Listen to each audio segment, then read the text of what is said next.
ବର୍ତ୍ତମାନ ଏବେ ଗାଜର ଶସ୍ତା, ତେଣୁକରି ଗାଜର ବହୁତ ପରିମାଣରେ ଖାଆନ୍ତୁ। ମୁଁ ଭାବିଲି ଗାଜରରେ କିଛି କ୍ଷୀରି ଆଇଟମ୍ ବନେଇବା, ଯାହାକି ପରଟା ସହିତ ଖାଇଲେ ଭେରି ଟେଷ୍ଟ ଲାଗିବ। ସେଥିପାଇଁ ମୁଁ ବନେଇବାକୁ ଚାଲିଲି ଗାଜର କ୍ଷୀରି।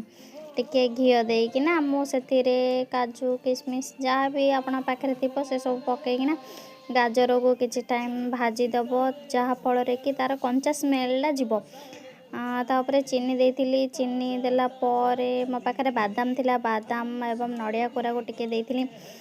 ଆଉ ଏପଟ ସାଇଡ଼୍ରେ ପ୍ରସ୍ତୁତ କରିଦେଇଥିଲି ପରଟା, ଯେଉଁଥିରେ କି କ୍ଷୀରିରେ ଖାଇବା ପାଇଁ ବହୁତ ଟେଷ୍ଟ ଲାଗିଥିବ।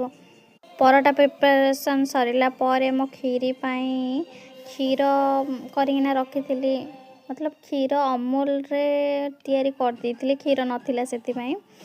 ଏବଂ କ୍ଷୀର ଫୁଟିଗଲା ପରେ ମୁଁ ସେଥିରେ ଲୁଣ ଦେଇଥିଲି ଏବଂ ତାକୁ ଟିକେ ସିଝିବା ପାଇଁ ଛାଡ଼ି ଦେଇଥିଲି।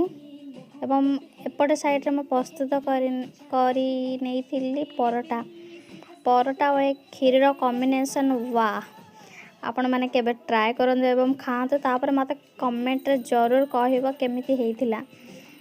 ପରଟା ଗୋଟି ଗୋଟି କରିକିନା ମୁଁ ପରଟା ତିଆରି କରିବାରେ ଲାଗିଥିଲି ଏବଂ ପରଟା ହେଲା ପରେ ମୁଁ ସେଇ କ୍ଷୀରିକୁ ଥରେ ଦେଖିବା ପାଇଁ ଭଲ ଦେଖାଯାଉନଥିଲା ସତ, କେଜାଣି ଆପଣମାନଙ୍କୁ ଭଲ ଦେଖାଯାଉଥିବ ନ ଦେଖାଯାଉଥିବ, କିନ୍ତୁ ମୋତେ ଖାଇବା ପାଇଁ ଭଲ ଲାଗୁଥିଲା, ଟେଷ୍ଟ ଥିଲା। ତା'ର ଘିଅର ସ୍ମେଲ୍ଟା ଭଲ ଲାଗୁଥିଲା ଏବଂ ଟିକେ ଟିକେ ଗାଜର ପାଟିକି ବାଜୁଥିଲା, ନଡ଼ିଆ କୋରା ମଧ୍ୟ ବାଜୁଥିଲା। ରୁଟି କରିଥିଲି, ପରଟା କରିଥିଲି, ଯାହାକୁ ଯେମିତି ଖାଇବାକୁ ପସନ୍ଦ ଲାଗିବ